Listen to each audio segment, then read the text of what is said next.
Bom dia a todos. Hoje é uma data importante. Eu peço, se possível, uma atenção para o caso, porque saiu aqui hoje, inclusive, 6h23, saiu ontem, na verdade, à tarde, às 6 da tarde, aqui no Comitê de Proteção aos Jornalistas. Jornalista que foi alvo da PF fala sobre o caso. O título da matéria internacional é esse aqui: CPJ urges Brazilian authorities to return equipment seized from journalists in Maranhão. Está inclusive aqui, ó, o Luiz Pablo. Eu acho que não teve nenhum colega que se levantou para falar sobre isso, porque confundiu. E presidente, estamos no shopping center, né? Está a praça de alimentação de shopping. Temos orador na tribuna. Peço silêncio aos senhores, colegas, deputados e deputadas. Aí tu tem que gritar. Atenção ao senhor deputado que está na tribuna, deputado doutor Iglesio. Obrigado, presidente. É verdade. Então, a comunidade internacional já entendeu que... Vixe...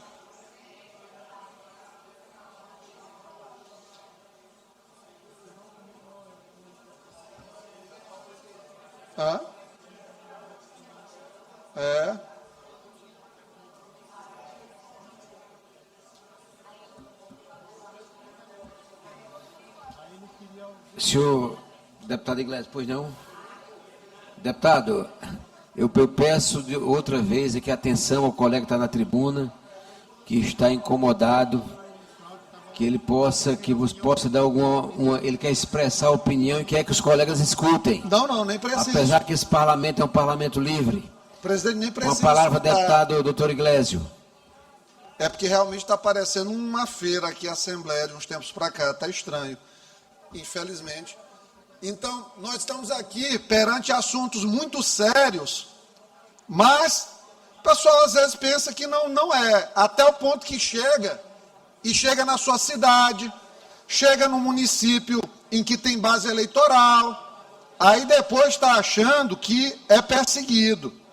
Então, nós tivemos na semana passada um jornalista que foi alvo de uma operação da Polícia Federal particular, o primeiro caso de operação particular, em que um ministro inventa um crime que não existiu, para o outro ministro, que é compadre de casamento, para que esse ministro dê uma medida de busca e apreensão do equipamento de trabalho. Para quê? Para descobrir a fonte do jornalista. O que eu vi de ontem para hoje foram algumas matérias bem graves, que, ao que parece, estão sendo investigadas pelo jornalista, e parece que é essa a motivação, de dinheiro em mochilas, entrando em residências públicas. Será que é esse o desespero de movimentações atípicas em contas particulares? E aí eu vejo o seu Márcio Gerri, que é jornalista, em vez dele entender o ataque à profissão, para defender o amor da vida dele, ele passou a semana toda atacando a honra do jornalista, dizendo que é marcado por extorsão e coisas da pior sorte de acusação. Então, Luiz Pablo, eu lamento, por conta da política, de fato, estar silenciando por esse momento grave. Eu espero que, de fato, ninguém nunca seja vítima de uma arbitrariedade como essa, porque daqui a pouco estão na tribuna pegando os deputados, quando trouxer uma coisa aqui grave, está chegando Polícia Federal na casa para tentar descobrir de onde saiu a história. É grave o que está acontecendo. Organismos internacionais estão se levantando e o Maranhão está em silêncio praticamente. Está aqui. Continue, Pablo, continue as suas investigações, porque o jornalismo investigativo ele precisa continuar. E aí o Flávio Dino pegou a maior surra da vida dele na imprensa, a maior taca.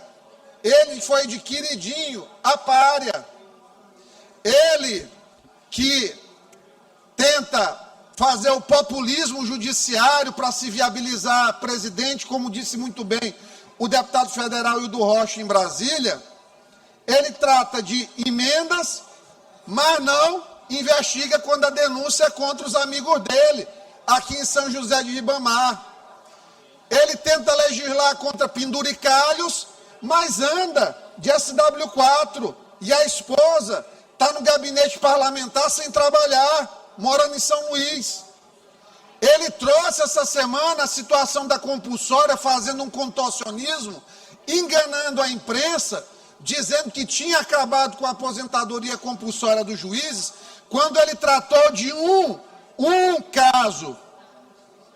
Mas ele não estendeu, deputado Fernando Braide, esse privilégio para os ministros do Supremo. O ministro do Supremo continua tendo o direito ao benefício da compulsória.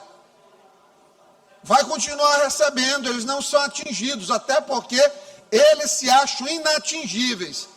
Tem um criminoso chamado Alexandre de Moraes, e é criminoso, continua julgando velhinhas pelo 8 de janeiro, condenaram essa semana 3 homens, um porque doou R$500 para pagar o ônibus que levou pessoas para lá. O outro pagou R$1.000, foram condenados a 14 anos de prisão por ter dado R$500 para um ônibus.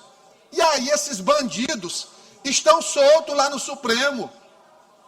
Só uma nova ordem constitucional para dar jeito nisso, porque o STF não se submete nem ao controle pelo CNJ, eles decidiram em benefício próprio.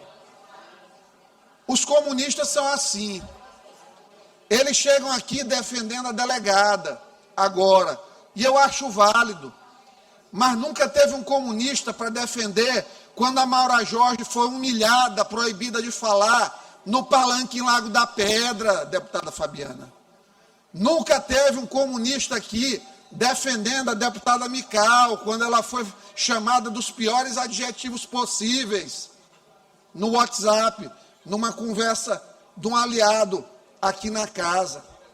Falam de perseguição de delegados, mas se esquecem de Bardal, de Ney Anderson, que foram perseguidos aí por Jefferson Portela. Nenhum se solidarizou. Eles falam de campanha, mas são os mesmos que faziam reuniões lotadas no Costa Rodrigues, em período de Covid, sem máscara, mobilizando funcionário da mesma forma ou até pior, porque era com medo, era com constrangimento, era com ameaça. Então acuse-o sempre daquilo que você é.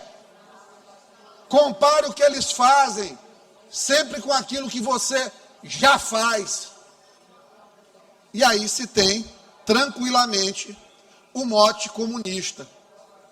Existe um grande sistema de articulação, infelizmente hoje no estado do Maranhão. Um sistema que deixa há 2 anos o estado sem conselheiro do TCE. Um sistema que protege réus confessos e que matam depois de matarem um e que são tratados como vítimas. Existe desconstituição de decisões de ministros do Superior Tribunal de Justiça, inquéritos secretos, inquéritos de fim de mundo, desembargador processando deputados por palavras. Existe essa bagunça hoje. Antônio Pereira, os deputados estão sob ataque hoje. Os senadores estão sob ataque. O Roberto Rocha teve uma ação arquivada que desarquivaram e vai ser votada na semana que vem para condenar o Roberto Rocha por palavras que ele disse na tribuna, por críticas de tribuna. Constituição hoje virou um item decorativo para esse pessoal do Supremo Tribunal Federal. Tem alguma crítica daqui? Não. Eles acham é bom. Eles têm prazer de todo dia dizer assim: o governador vai cair, o governador vai cair, vai sair, te prepara, não demora muito, nós estamos assumindo.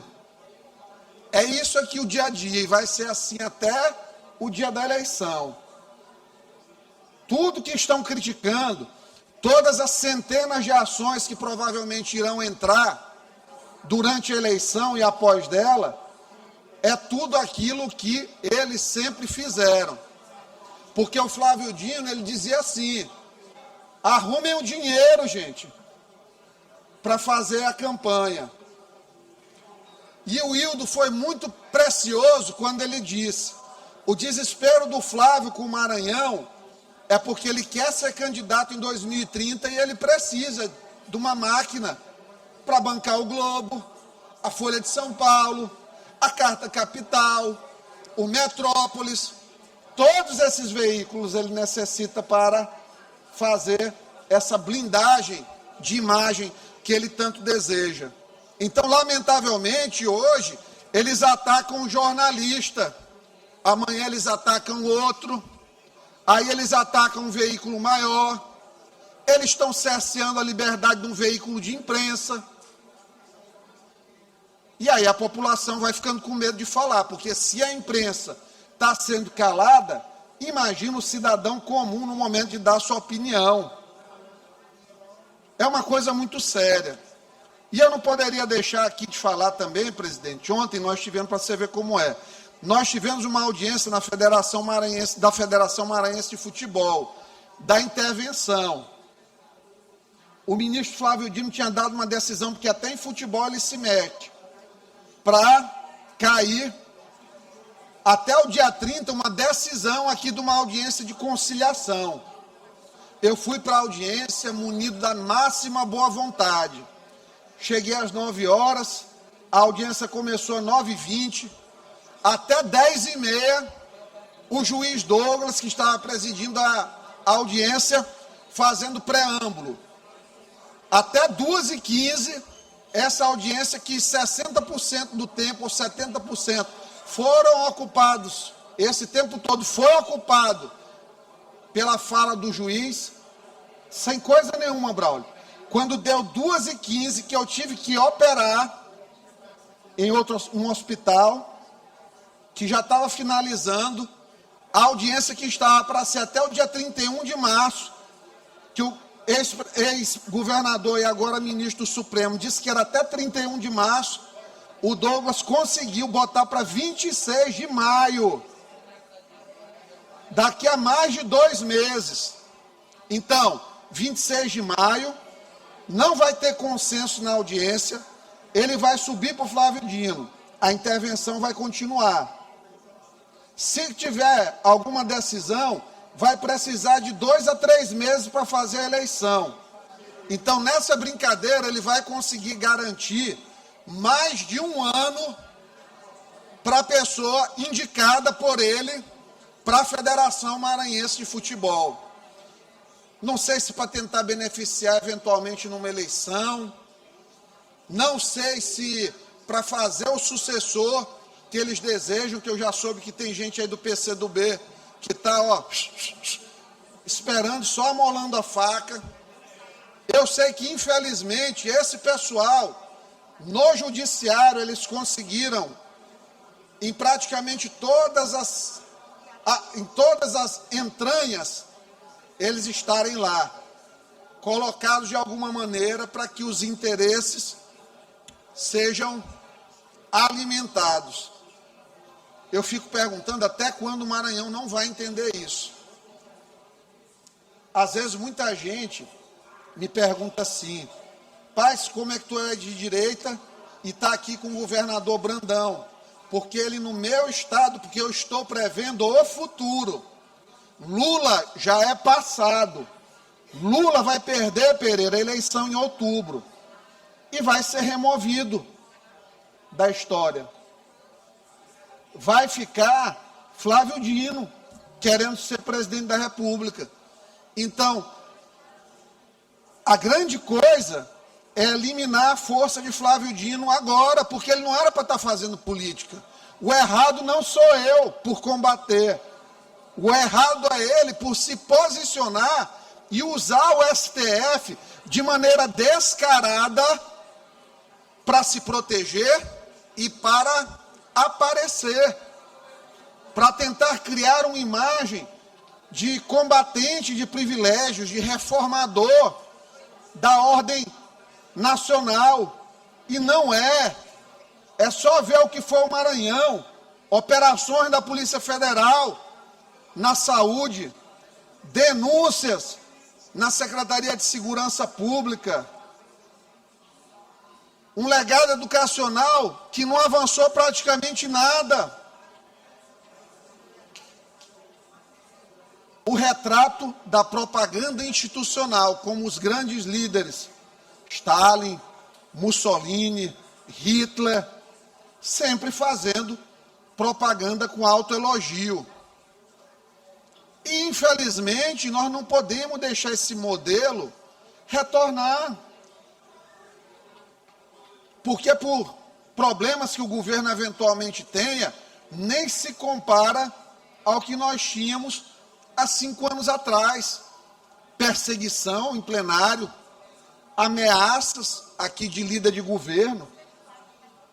Eu não vejo aqui ninguém sendo ameaçado no plenário. Eu vejo um tratamento muito respeitoso com quem faz oposição. Diga-se de passagem, legítima. Legítimo direito de fazer oposição. Agora, a metodologia que é espúria. A metodologia é espúria, é seletiva, é persecutória. Ela não é racional. Infelizmente. Por quê? Porque o sistema do qual vieram era muito pior. A imprensa nacional finalmente acordou para o que está acontecendo no Brasil. Precisou de um jornalista aqui, ó, do aquário da Assembleia, para mostrar para o mundo o modelo de perseguição, Luiz Pablo, que nós vivemos hoje aqui no país. E, finalmente, a perseguição contra um pequeno se transformou na revolta dos grandes, porque já conseguiram antever o que vai acontecer no nosso Brasil nos próximos anos, se não houver um freio no Supremo Tribunal Federal. Muito obrigado.